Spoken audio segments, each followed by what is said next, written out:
Demokrasi itu haram. Kenapa harus tunduk kepada pemimpin hasil demokrasi? Ketahuilah Bapak, Rasulullah SAW dalam beberapa hadis menyebutkan bahwa apabila siapapun yang jadi pemimpin, walaupun itu caranya tidak sesuai syariat, tetap harus ditaati. Saya berikan contoh. Rasulullah SAW bersabda, ya, usikum bitaqwallah wa sam'i wa ta'ah wa in ta'ammaru 'alaikum 'abdun habasyi mujadda'ul atraf.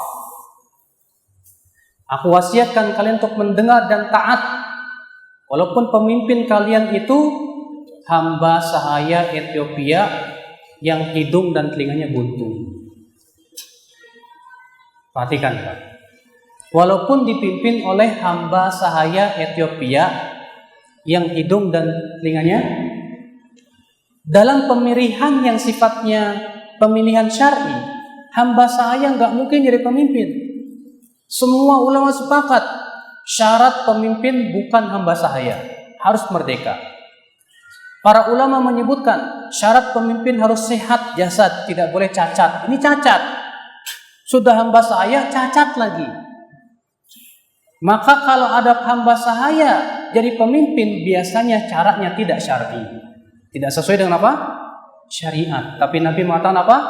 Tetap dengar dan taat. Walaupun ya seperti itu. Memberontak dalam Islam haram.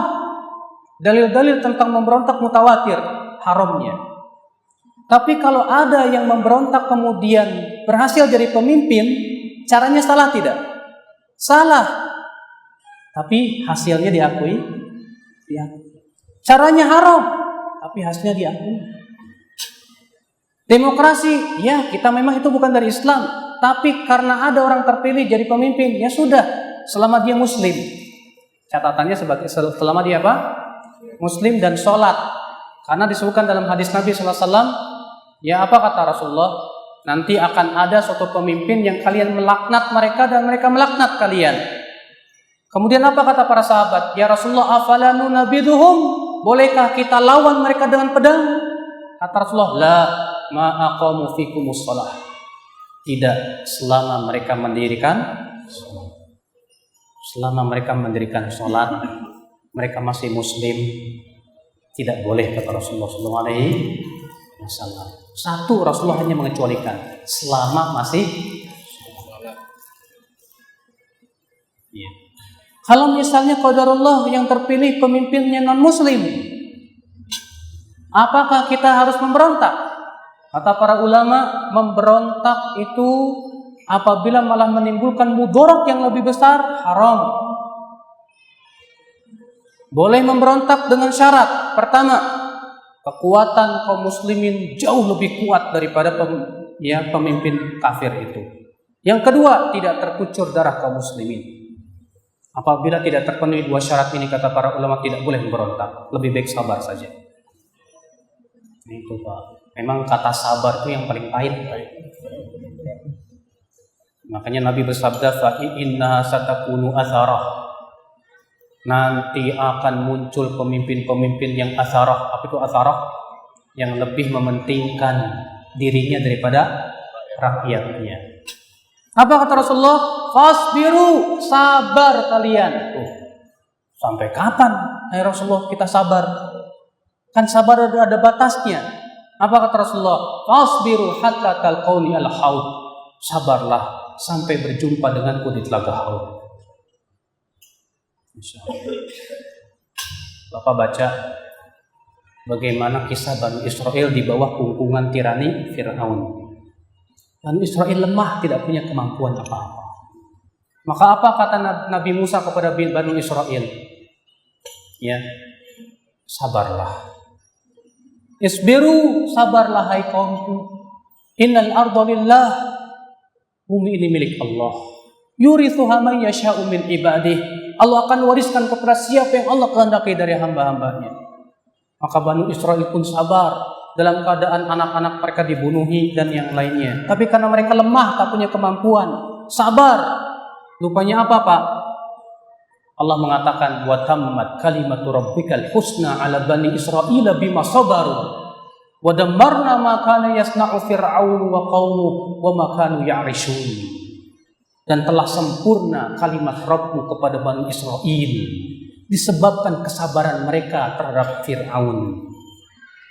Dan kami hancurkan Fir'aun dan kaum berpasukannya dan apa yang telah mereka bangun itu. Karena kesabaran Bani Israel itulah akhirnya datang pertolongan Allah. Allah hancurkan mereka. Makanya kalau kita sabar, insya Allah kita terus sabar, terus bertakwa, terus berdakwah, Allah pasti berikan kepada kita pemimpin yang bertakwa, Pak. Insya Allah. Karena Allah berfirman, wa in tasbiru wa tattaqu la yadurrukum kaidum syai'a. Jika kamu terus bersabar dan terus bertakwa, tidak akan membahayakan kalian tipu daya mereka sedikit pun juga. Syaratnya satu, terus sabar, terus bertakwa, terus kita berdakwah. Sekarang tugas kita, Pak, kita berpikir bagaimana supaya kaum muslimin dapat hidayah. Jangan sibukkan dulu mengkafir-kafirkan, Pak. Kaum muslimin di negeri kita ini banyak ditimpa kebodohan tentang din. Sibukkan kita untuk dakwahi para pemimpin-pemimpin kita. Sibukkan diri. Lihat para Rasulullah menyibukkan mendakwahi. Ya, bukan menyibukkan. Kalau sekarang kita melihat banyak kaum muslimin sibuk mengkafir-kafirkan. Kafir. Kalau sudah kafir apa jadinya, Pak? Halal darahnya. Kalau halal darahnya apa, Pak? Ya itulah. Makanya terjadinya pemboman dan yang lainnya dari situ pemikirannya.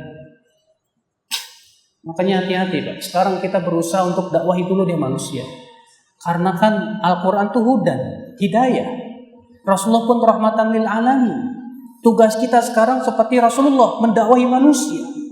Masalah hasil di tangan Allah. Kalau Allah berfirman kepada Rasulnya, fa imma nuriyannaka ba'dal ladzi na'iduhum aw natawaffayannak fa ilaina marji'uhum.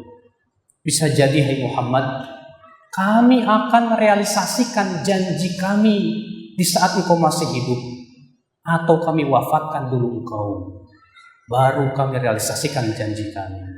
Jadi hasil itu bukan urusan kita. Yang penting kita sudah berdakwah sesuai dengan manhaj Nabi dan Rasul. Alhamdulillah. Kesalahan yang terbesar ketika kita tergesa-gesa. Ya, Allahu a'lam.